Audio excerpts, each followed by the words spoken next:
Hello दोस्तों, welcome to the साहित्य academy. साहित्य अकेडमी में आपका स्वागत है। आइए आज हम नए विषय के साथ आपसे फिर जुड़ते हैं। आज का हमारा विषय है काव्य गुण।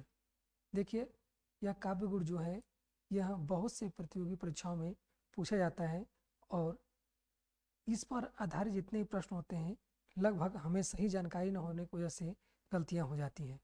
तो आप काव्य गुण को हमारे साथ पढ़िए और हमारे साथ इस वीडियो में बने रहिए और हमारे इस वीडियो को लाइक सब्सक्राइब जरूर कर लीजिएगा ताकि आपको ऐसे ही और बेहतरीन वीडियो मिलती रहे और आप एक बेहतर तैयारी कर सकें। तो आइए हम अब स्टार्ट करते हैं, आगे बढ़ते हैं और देखिए काव्य गुण की बात करते हैं। अब काव्य गुण की बात हो रही है तो जैसा कि आप जानते हैं काव्य गुण यानी कि कहने से तात्पर्य, काव्य गुण से कहने का तात्पर्य यह है कि जो काव्य की सुंदरता को, शोभा को बढ़ाने के लिए जिन आंतरिक गुणों का प्रयोग किया जाता है उसे ही काव्य गुण कहते हैं। और इसे सरल भाषा में कहें तो कहेंगे काव्य का अर्थ है विशिष्ट शोभाकारी धर्म में दोष का अभाव। धर्म का अर्थ यहाँ पे आपका गुण से है, जैसा कि आप सब जानते हैं। धर्म अर्थात धर्म का यहाँ पर धर्म का अर्थ गुण से है, यानी काव्य का अर्थ है विशिष्ट शोभाकारी गुणों में दोष का अभाव। जिस काव्य में उसके विशिष्टकारी जो गुण हैं उसको हम जो है काव्य गुण कहते हैं और उसमें जो दोष है उसको दूर करने के लिए हम काव्य गुण का प्रयोग करते हैं। अब परिभाषा देखिए कि आचार्य भरत मुनि के अनुसार, आचार्य भरत मुनि के अनुसार, अब देखिए यहाँ पर रहेगा आचार्य भरत मुनि के अनुसार काव्य में दोष का विपर्य गुण माना है। जो आचार्य भरत मुनि है वो काव्य में दोष का जो गुण है विपर्य गुण माना है और उन्होंने इस संबंध में एक पंक्तियां लिखी है कि इत एव विपर्य गुणा काव्य हेतु काव्येषु कीर्तिता। अर्थात जो काव्य गुण है, काव्य गुण को इन्होंने काव्य दोष का विपर्याय माना है। जो काव्य दोष है वो काव्य गुण के एक विपर्याय तत्व बताया हुआ है। अब देखिए आलोचकों के में भी एक बहुत बड़ा मत है, जो विभेद है वो विभेद कुछ इस प्रकार से है। ये परिभाषाएं आपसे पूछी जाती हैं जो ब्लैक में अंडरलाइन है, इससे आप ध्यान से देखें। ये परिभाषाएं पूछा जाता है कि किसकी है। आलोचकों के मत की बात करें तो विपर्याय से संबंध में विद्वानों के मत में बहुत से विभेद है। कोई इसका अर्थ दोष का अभाव मानता है, कोई विपरीत भाव, मतलब दोष को कोई गुण का काव्य का विपरीत भाव मानता है, कोई दोष को जो है एक अभाव बताता है। आगे देखिए वामन गुण के प्रतिष्ठित आचार्य हैं, जैसा कि आप सभी जानते हैं। इनके अनुसार जो काव्य के जो परिभाषा दी गई काव्य गुण की, उन्होंने दिया कि काव्य शोभाया कर्तारो धर्मा गुणा, यानी काव्य की जो शोभा है ये काव्य, इनकी काव्य सुवृत्ति ग्रंथ में इन्होंने दिया। उन्होंने कहा कि अर्थात काव्य का जो मूल तत्व है वो शोभा है, अर्थात काव्य का जो मूल तत्व, मूल गुण है वो शोभा है और गुण धर्म में, जो गुण शब्द है धर्म के अर्थ में है और काव्य के अनिवार्य रूप बताए हैं। अर्थात जो मूल तत्व है काव्य का वो शोभा है और उसका गुण जो है काव्य का धर्म है और यह काव्य का एक अनिवार्य तत्व भी है। दंडी ने इसी संबंध में एक मत दिया और कहा कि दोष काव्य की विपत्ति के लिए होता है, दोष काव्य की विपत्ति के लिए होता है तो गुण काव्य के संपत्ति के लिए। अब देखिए दांडी का मत कितना सटीक और सरल शब्द में है कि अगर दोष जो है काव्य में, जो दोष है वो काव्य की विपत्ति के लिए है, काव्य को विकृति प्रदान के लिए है, लेकिन काव्य में जो गुण है, जो गुण तत्व है वो काव्य में संपत्ति के रूप में है, एक धन संपदा के रूप में भी है। तो इन्होंने परिभाषा देते हुए कहा, अपनी काव्य प्रकाश में लिखा कि दोषा विपत्ते तत्र गुणा संपत्ते यथा। अर्थात वही जो मैंने कहा कि काव्य में जो दोष है वो विपत्ति है तो काव्य में गुण जो है संपत्ति है। अब ध्वनि के प्रसिद्ध प्रवर्तक आनंदवर्धन ने काव्य के स्वतंत्र अस्तित्व को न मानकर उसे रसा आश्रित माना। अब रसाश्रित मानने का मतलब है रस पे आधारित। देखिए यह जो स्वरमत है यह आनंदवर्धन का स्वरमत प्रमुख स्वरमत है, इसे बाद के आचार्यों ने इसे स्वीकार किया। आनंदवर्धन ये कहते हैं कि काव्य में जो गुण है वह स्वतंत्र अस्तित्व को नहीं मानते। वो कहते हैं कि काव्य में जो गुण है वह रस आश्रित है, मतलब रस पर आधारित है, अर्थात काव्य के गुण रस पर आधारित है और रस काव्य पर आधारित है। उनके कहने का मतलब यह है। अब देखिए आचार्य मम्मट ने गुण रस का अंग रूप धर्म माना है, यानी काव्य का जो गुण रस का जो अंग रूप है वो धर्म है, जो उसे इस प्रकार उत्कृष्ट प्रदान करता है जिस प्रकार आत्मा में सौंदर्य और गुण आदि गुण उत्कर्ष प्रदान करते हैं। कहने का मतलब कि जिस प्रकार हमें आत्मा को सौंदर्य प्रदान करता है उस तरह गुण जो है काव्य को एक उत्कृष्टता प्रदान करते हैं। कहने का संबंध इनका ये। अब जो अगले आचार्य हैं वो विश्वनाथ हैं। विश्वनाथ भी मम्मट का ही अनुकरण किया है। जिस प्रकार ने आपने देखा आनंदवर्धन का अनुकरण मम्मट करते हैं और मम्मट का अनुकरण जो है आचार्य विश्वनाथ करते हैं, तो यह मत जो है सर्वमान्य है। अब देखिए आगे आपके सामने एक प्रश्न आता है काव्य गुण का महत्व। अब हमें काव्य गुण का महत्व क्यों, हमें काव्य क्यों पढ़ना है, हमें काव्य गुण के महत्व को क्यों जानना है, यहाँ से आपका एक प्रश्न बनता है। प्रश्न यह बनता है कि वो यहाँ से कोई भी एक ऐसे 4 विकल्पों में से एक विकल्प उठा कर दे देगा जो पूछ रहे जो काव्य के महत्व नहीं है या काव्य के दोष गुण में नहीं आता। जैसे गुण काव्य, अब काव्य का जो गुण है या गुण का जो यहाँ पे गुण काव्य नहीं होकर काव्य गुण होना चाहिए था, यह आपका काव्य गुण होना चाहिए था। ठीक है, काव्य गुण, जो आपका काव्य गुण है वो शोभा के वर्धक है। आप कह सकते हैं कि जो काव्य का जो गुण है वो काव्य को सुंदरता प्रदान के लिए एक वर्धक है। दूसरा देखिए गुण रस का उत्कर्षक करते हैं।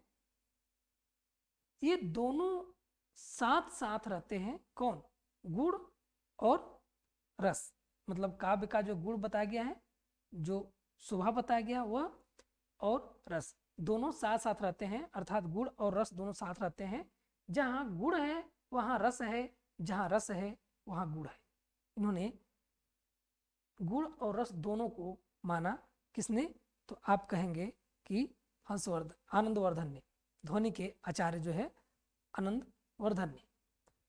अब जो है गुण काव्य को उत्कृष्टता प्रदान करता है। जैसा कि आप जानते हैं काव्य रीति का सौंदर्य गुणों पर ही आश्रित होता है, जैसा कि अन्य आचार्यों ने कहा। तो ये कुछ काव्य गुण के महत्व हैं। अब देखिए काव्य गुण के भेद, सभी आचार्यों ने काव्य गुण के कितने भेद किए उनकी भी चर्चा करते हैं, और उनमें से कौन से सर्वमत ऐसी हुई जो सभी ने स्वीकार किया उस पर हम बात करते हैं। तो काव्य के गुण भेद की बात करें तो भरत मुनि ने के अनुसार काव्य के जो गुण बताए गए वह कुल 10 भेद बताए गए। काव्य गुण के कुल 10 भेद बताया। उन्होंने पहला भेद बताया श्लेष, दूसरा प्रसाद, तीसरा समता, नंबर 4 समाधि, नंबर 5 माधुरी, नंबर 6 ओज, नंबर 7 सौकुमार्य, नंबर 8 अर्थ व्यक्ति, नंबर 9 उदारता और 10 कांति। ये जो है भरत मुनि के अनुसार 10 कुल गुण बताए गए हैं।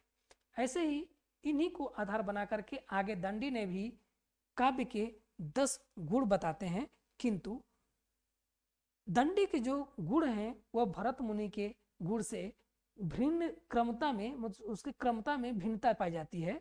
अगर देखना चाहें तो आप देख सकते हैं कि इन्होंने क्रम से दिया श्लेष, प्रसाद, समता, समाधि, माधुरी,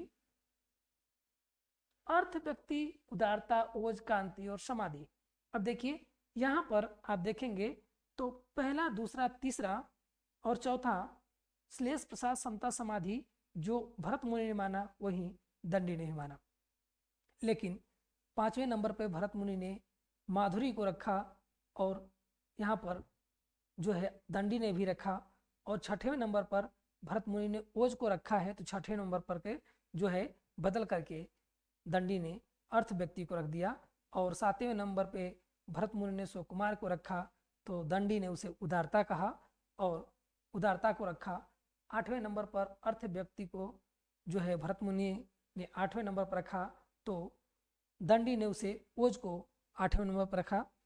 उदारता को भरत मुनि ने 9वें नंबर पर रखा, तो दांडी ने उसे कांति को 9वें नंबर पर रखा, और समाधि को दंडी ने 10वें नंबर पर रखा। तो ये कुल जो है आपके भिन्नता है, जो कुछ इस प्रकार है। आगे देखिए, वामन के अनुसार 10 शब्द गुण और 10 अर्थ, मतलब वामन के अनुसार जो है 10 शब्द गुण के और 10 अर्थ के आधार पर गुण बताए हुए हैं। मतलब वामन ने 10 शब्द जो है गुणों के आधार पे और 10 शब्द जो है अर्थ के आधार पे उन्होंने करके, शब्द के आधार पे और अर्थ के आधार पे 10-10 गुणों को उन्होंने बताया कि शब्दों के आधार पे भी 10 गुण हैं और अर्थों के आधार पे भी 10 गुण हैं। तो इन्होंने वामन के अनुसार कुल गुण धर्मों की संख्या 20 बताई गई। अब देखिए, आनंदवर्धन ने रस के धर्म रूप गुण को माना है, जो कि यह प्रसिद्ध और प्रचलित मान है। आनंदवर्धन ने का मानना है कि चित्त की चिंता, जो चित्त की अवस्थाएं होती हैं वो 3 अवस्थाएं होती हैं। उन 3 अवस्थाओं में द्रुति, दीप्ति और व्यापकत्व के आधार पर केवल 3 गुणों को माना गया है, जिसमें से उन्होंने पहला गुण माधुर्य को माना, दूसरा गुण ओज को माना और तीसरे नंबर पर प्रसाद को माना। मतलब माधुर्य, ओज, प्रसाद, ये 3 गुण जो है उन्होंने माना। तो ये 3 गुण जो है प्रसिद्ध माना। अब देखिए, अतः आनंदवर्धन के मत से मम्मट, विश्वनाथ आदि भी सहमत हैं, जो इन्होंने कुल 3 भेद बताए। आनंदवर्धन ने मुख्य रूप से जो दांडी और भरत मुनि के जो 10-10 रूप बताया गया था, उन रूपों को इन्होंने 3 रूपों में बांट करके रख दिया और 3 रूपों में ही उन्होंने सारे 10 रूपों को समेट दिया। अब आगे बढ़ते हैं।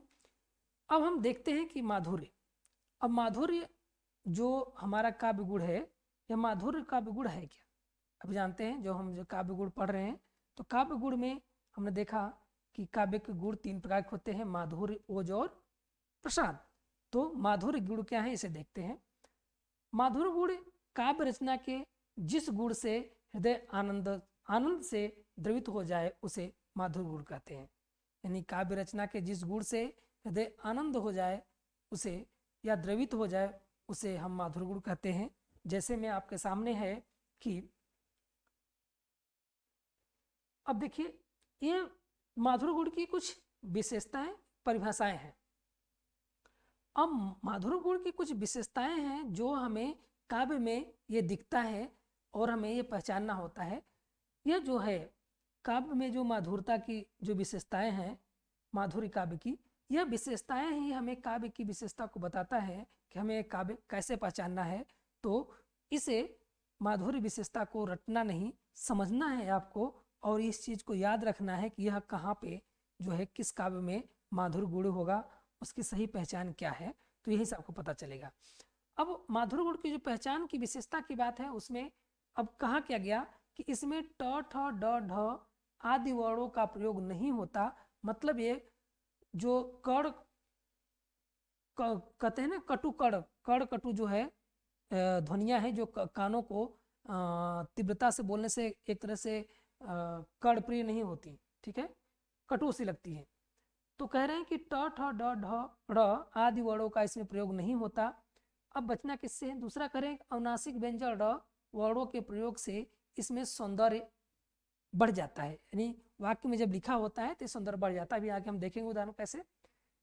अगला देखिए, इसमें लंबे समास नहीं होते, अर्थात जब इन पंक्तियों को पढ़ते हैं काव्य दोष को, तो काव्य गुण को कोई पंक्ति ढूंढते हैं कि कौन सा काव्य है, तो हम उसमें समास भी देखते हैं और समास इसमें लंबे हमें नहीं मिलते, छोटे छोटे समास मिलते हैं और सरल मिलते हैं। यह गुण जो है माधुर्य गुण श्रृंगार रस, करुण रस और शांत रस में पाया जाता है, जो विशेष रूप से इंगित है। कोमल कांत वर्णों का प्रयोग होता है, जिसे बोलने में मधुर और मृदुलता प्रदान होती है, जैसे में स, श, य, र, ल, व और क।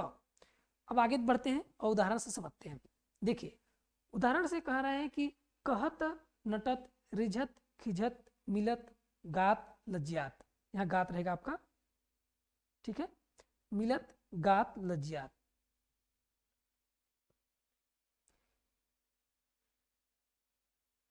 मिलत गात रहेगा, ठीक है। मिलत गात लज्जात, भरे भुवन में करत है नैनन ही सो बात। अब देखिए यहाँ पर कोई वैसा शब्द नहीं है जिससे आपको कानों को मतलब कटु लगे। दूसरा ट ठ ड ढ ढ़, इसमें ध्वनियाँ नहीं है, कह रहे हैं ट ठ ड ढ ढ़ की ध्वनियाँ इसमें आपको नहीं मिलेंगी, तो ये भी नहीं है। अब यहाँ पे आप देखेंगे तो क वर्ड की जो ध्वनियाँ हैं वह कहत नटत रिझत खिझत मिलत गात लज्जात, भरे भुवन में करत है नैनन ही सो बात। अब ये पूरी पंक्तियाँ जो है आपकी सरल है, और यहाँ पर कोई ऐसा देखिए नैनन शब्द आया है, आप नैनन शब्द का अगर समासिक विग्रह करेंगे तो आप देखेंगे तो ये भी आपका नैनन, जो नैनन शब्द है ये छोटा है, कोई कठिन शब्द नहीं है। तो पूरा का पूरा ये पंक्ति जो है आपका एक तरीके से माधुर्यता प्रदान कर रहा है, ये मधुरता का उदाहरण है। अब अगला देखिए, नील परिधान बीच सुकुमार खुल रहा मृदुल अध खुला अंग, खिला हो जो बिजली का फूल मेघ बन बीच गुलाबी रंग। अब इसमें भी देखिए पूरा का पूरा प्रकृति दृश्य का वर्णन है, और यहाँ पर भी आपका जो है माधुर्य ओज का जो माधुर्य गुण की प्रधानता है, तो यह भी आपका माधुर्य गुण के उदाहरण है। आगे देखिए ओज गुण। अब ओज गुण क्या होता है, जो गुण किसी मतलब ओज गुण के कारण किसी रचना में उत्साह या वीरता या उमंग का संचार होने लगता है, उसे हम क्या ओज गुण कहते हैं। और यह जो गुण है, ओज गुण जो है वो वीर रस की कविताओं में या रौद्र रस की कविताओं में या विभत्स रस की कविताओं में मौजूद होती है। इसलिए हमने परिभाषा दिया कि ओज गुण के कारण किसी रचना में उत्साह एवं उमंग का संचार करने की क्षमता होती है। मतलब ओज जो गुण है इसके क्षमता होती है कि किसी रचना में वीरता, उत्साह और रौद्र का रूप जो है, विभत्स का रूप जो है आपके सामने वो प्रस्तुत कर सकता है। जैसे भड़की भुजा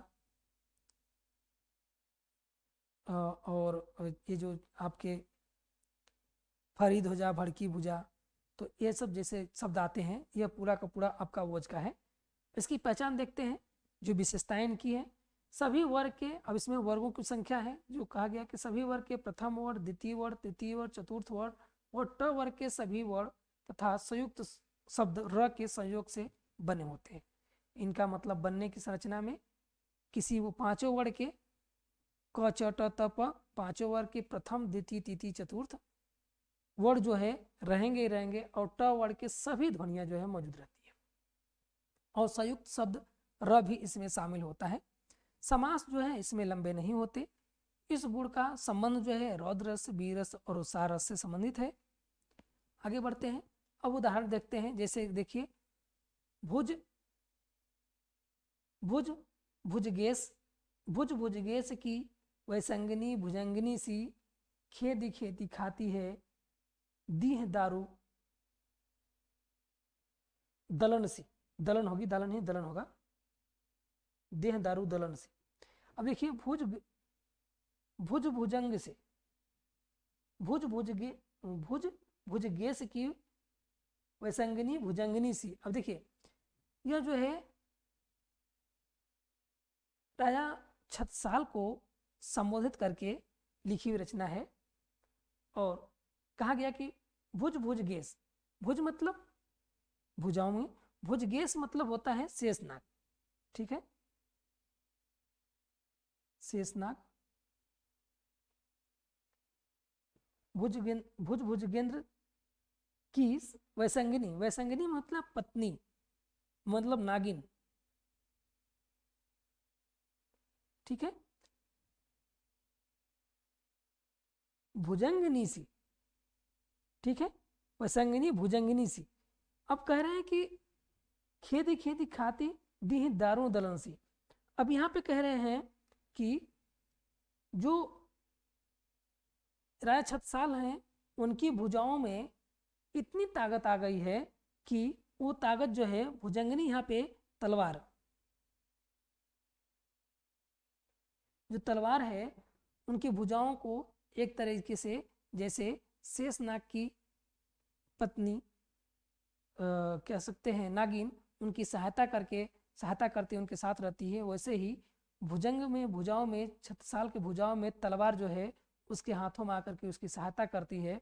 और कहते हैं खेदी खेदी खाती, मतलब खेद खेद करके खोज खोज करके दीह दारू दलन सी, मतलब दुश्मनों को मार मार के ख़त्म कर देती है, भगा देती है, इस तरह का कहने का मतलब है। तो यहाँ पे एक तरीके से पूरा वीरता का प्रतीक है। अगला देखिए, प्रसाद गुण। काव्य को पढ़ते ही उसका अर्थ चित्त में स्पष्ट हो जाए तो उसे प्रसाद गुण कहते हैं। यानी काव्य को पढ़ते ही जैसे ही आपके चित्त में कोई अर्थ स्पष्ट हो जाएगा उसे हम प्रसाद गुण कहते हैं। अब प्रसाद गुण की विशेषताएं देखते हैं। जैसे में स्वतंत्रता या निर्मलता का भाव, प्रसाद गुण में हर वक्त स्वतंत्रता निर्मलता का भाव होता है। दूसरा, प्रसाद जो गुण है उसमें शांत रस की प्रमुखता होती है। तीसरा, लक्षण में शैल्य जो है इसके लक्षण है और सभी प्रकार के रचनाओं में विद्यमान होता है। मतलब प्रसाद गुण लगभग सभी प्रकार की रचनाओं में विद्यमान होता है जो आपके ओज और माधुर्य से बिल्कुल अलग है। अब आगे बढ़ते हैं। देखिए अब अगला है उदाहरण, देखिए कि चारु चंद की चंचल किरणें खेल रही थी जल थल में, सुछद चांदनी बिछी हुई है अवनी और अंबर तल में। तो यहाँ पर पूरा का पूरा आपकी पंक्तियाँ जो है एक तरीके से कहेंगे कि आपकी पंक्तियाँ प्रसाद अर्थात मधुरता प्रदान कर रही है, जो पाठक के मस्तिष्क में स्पष्ट अर्थ दे रही है, जो उसके चित्त को एक अर्थ सही प्रदान कर रही है जिसमें उसे किसी प्रकार की रुकावट नहीं हो रही और स्वच्छता निर्मलता को प्रदान कर रही है और वह शांत रस से लिप्त है या कहेंगे शांत रस में मुक्त है।